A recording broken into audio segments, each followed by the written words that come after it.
In a move that's all but certain to hurt his own party today at the polls, Trump just took to Truth Social and wrote, SNAP benefits, which increased by billions and billions of dollars, manyfold, during crooked Joe Biden's disastrous term in office, due to the fact that they were haphazardly handed to anyone for the asking, as opposed to just those in need, which is the purpose of SNAP, will be given only when the radical left Democrats open up government, which they can easily do and not before. Which is to say, Donald Trump is officially weaponizing food assistance for 42 million Americans, including 16 million children, until Democrats cave on healthcare. He is holding hungry people hostage to force Democrats to reopen the government without extending ACA subsidies. He's pitting the sick against the hungry. But hey, populism or something. I should note, too, that Trump's tweet comes just hours after Mike Johnson said this. People everywhere can see clearly who's fighting and voting here every day and delivering for them.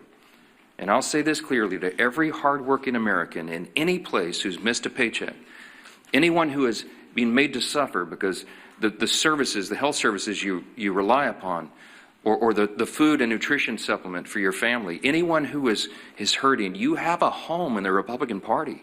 You have people here who are elected by their constituents to come and do their job, and they do it. They're voting to support you, to make these programs available, to ensure that the people in need have them.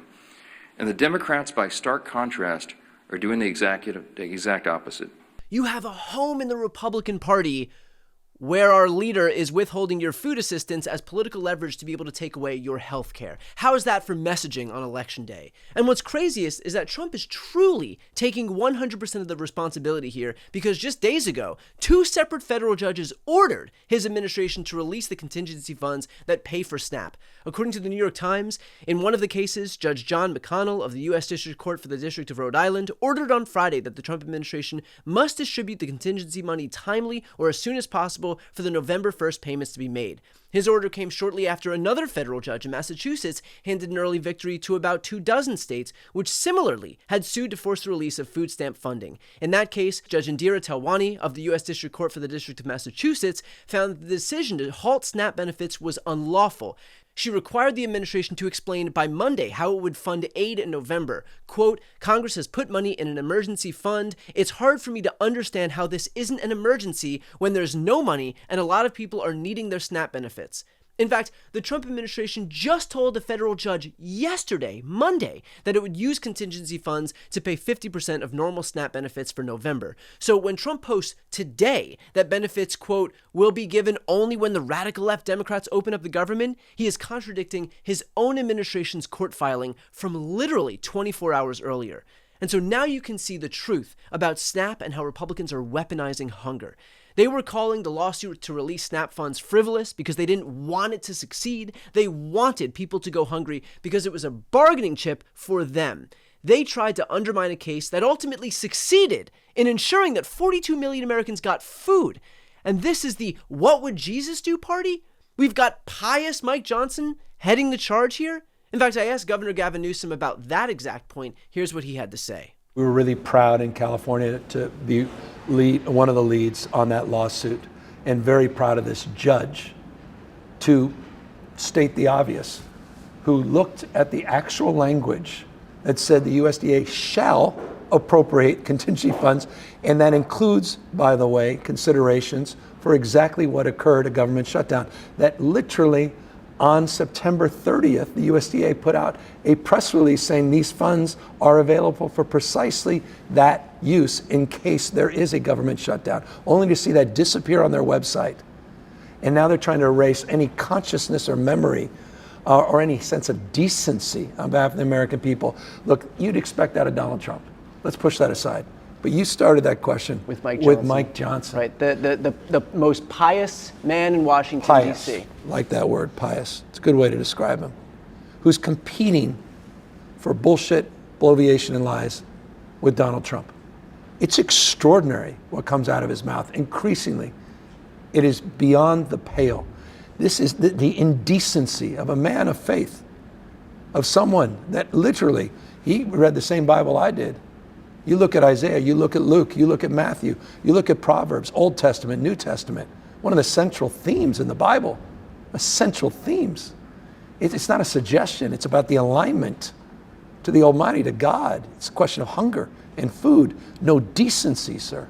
Disproportionate number of people that will be impacted in his home district, let alone his home state. And so look, we can state the obvious, the state of mind of Donald Trump, the derangement that he's going to use hunger, starvation, to put families, children, during the holidays, the absurdity of that as he's celebrating as you suggest, no longer it's likely to be $350 million monstrosity of 90,000 square foot ballroom where he's demanding $230 million from the American people for some tithing because of his feeling aggrieved about legal affairs in the past, where he's sitting there at Mar-a-Lago around the roaring 20s as we are paying the highest taxes since the 1930s in terms of these tariff taxes. And we just paid more, as I said, for Halloween candy, and we'll pay record prices for toys in a matter of weeks for Christmas. So while Mike Johnson and the GOP hide behind Jesus, maybe it's worth asking what Jesus would do in this situation. If your answer is that he would support Republicans in withholding food as a bargaining chip to be able to take away healthcare, maybe it's time to reread the Bible. But here's what really gets me about Trump's post. He claims that SNAP benefits were, quote, haphazardly handed to anyone for the asking under Biden, as opposed to just those in need. This is a complete and utter farce. SNAP has strict eligibility requirements. Households generally have to have gross incomes at or below 130% of the federal poverty line. That's $2,495 a month for a family of 3.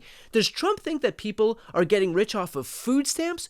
According to USDA data from May of 2025, SNAP provides households with just over $350 a month on average. That's $187 per person for a household of 2. For most people watching this, do you think you can survive on $187 per person in a month? I couldn't. We're talking about people who are struggling to put food on the table, while Trump is out here pretending like Biden was just handing out benefits to millionaires at country clubs. The reality is that Donald Trump is trying to rewrite history to make it sound like Democrats were irresponsible with SNAP funding, when in reality, SNAP enrollment increased during the pandemic because, surprise, millions of Americans lost their jobs and needed food assistance to survive. That's not haphazard. That is the program working exactly as it's intended. And now that Republicans have shut down the government, they're trying to use the same program as leverage to gut healthcare. Truly depraved behavior. So I hope that everybody watching can see the game that Republicans are playing. I hope you can all see the ease with which these people will pit hungry Americans against sick Americans in further of their political agenda. And I hope that no matter what your political affiliation is, that you recognize who is trying to help you and who's exploiting your pain to consolidate more power for themselves. Because when Trump says that SNAP benefits will only be given to Democrats to open up the government, what he's really saying is, I am willing to let 42 million Americans starve unless I get my way. And that tells you everything you need to know about who Donald Trump really is. Before you go, if you enjoyed this content and you want to see more and support independent media, please subscribe to this channel. The subscribe button will be right here on the screen. But second, the reality is that we are now in a political environment where this administration can lean on any of the social media platforms to suppress certain voices if they don't like critical coverage. That means my longevity here is in the hands of a few tech billionaires who are already making it clear that they are willing to cater to this administration. To that end, signing up for my newsletter is a way for me to reach you directly if that ever becomes necessary. I'll put the link right here on the screen as well, so please sign up. It's free, but there's also an option to do a paid subscription if you'd like to support me and my team. I really appreciate it. Thanks so much for watching.